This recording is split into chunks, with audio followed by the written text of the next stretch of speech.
Terima kasih Anda masih di Indonesia Update. Saudara, TNI Angkatan Udara mengerahkan personel dan pesawat Super Puma untuk mengevakuasi korban jatuhnya helikopter PKCFX yang jatuh di hutan Kabupaten Sekadau, Kalimantan Barat.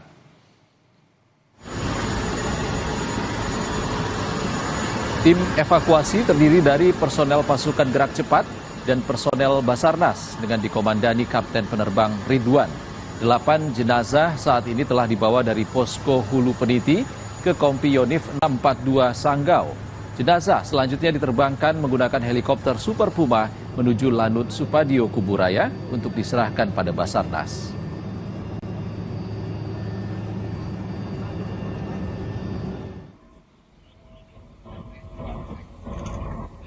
Jumat pagi, tim evakuasi menjemput jenazah diberangkatkan dari Lanut Supadio, Kalimantan Barat.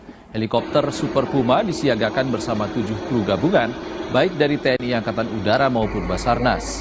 Komandan Lanut Supadio, Marskal Pertama Sidik Setiono menyebut, proses penjemputan dilaksanakan di Kompi B, Yonif 642, Kapuas di Kabupaten Sanggau untuk dibawa kembali ke Lanut Supadio.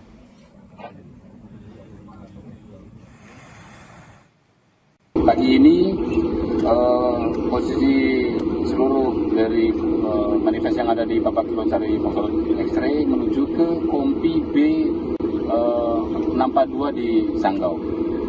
Kemudian pagi hari ini kita sudah mulai berita dari Basarnas maupun dari Angkatan Udara juga akan melaksanakan evakuasi atau penjemputan seluruh korban, ada 8 pack berada di Kompi tersebut.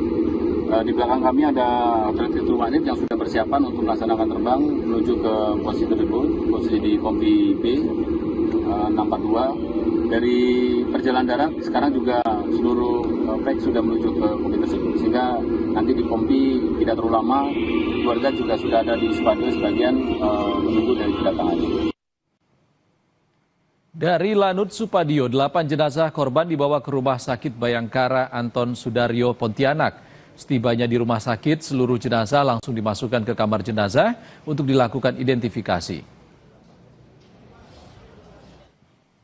Ada 8 jenazah yang baru kita terima dengan 2 orang kru perawat 6 penumpang dari Nisibah hilang lost kontak kemarin Heli Plantation. Tadi sudah kita lihat ada ambulans terakhir yang membawa properti dan body bag yang terakhir. Seperti apa progres identifikasinya? Kita tanyakan pada jurnalis Kompas TV Samsul Hardi dan juru kamera Muhammad Nasruddin di Rumah Sakit Bayangkara Pontianak. Samsul, apakah sudah semua data antemortem diserahkan pihak keluarga pada tim Rumah Sakit Bayangkara? Baik, Ihsan Sitorus dan saudara, dapat kami informasikan memang saat ini proses identifikasi yang dilakukan oleh tim Inafis Polda Kalbar masih terus berlangsung untuk antemortem maupun postmortem.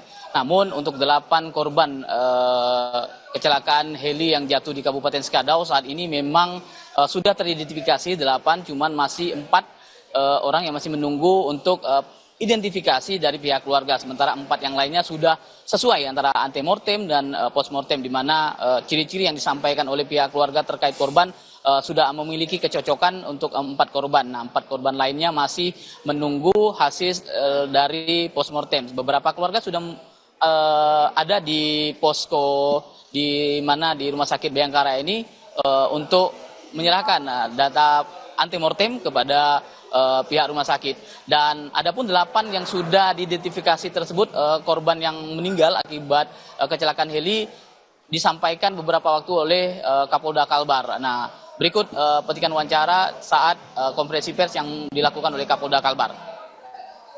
Berdasarkan hasil koordinasi dengan seluruh pihak yang ada di sana, evakuasi tidak dapat dilaksanakan pada malam hari, mengingat kondisi medan yang terjal serta keterbatasan pencahayaan.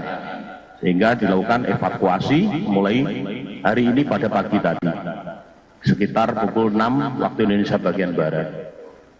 Kemudian helikopter ini dipimpin atau dipiloti oleh Kapten Marindra dan kopilot Harun Arasid dengan jumlah penumpang sebanyak. Ya, itu tadi yang disampaikan beberapa korban yang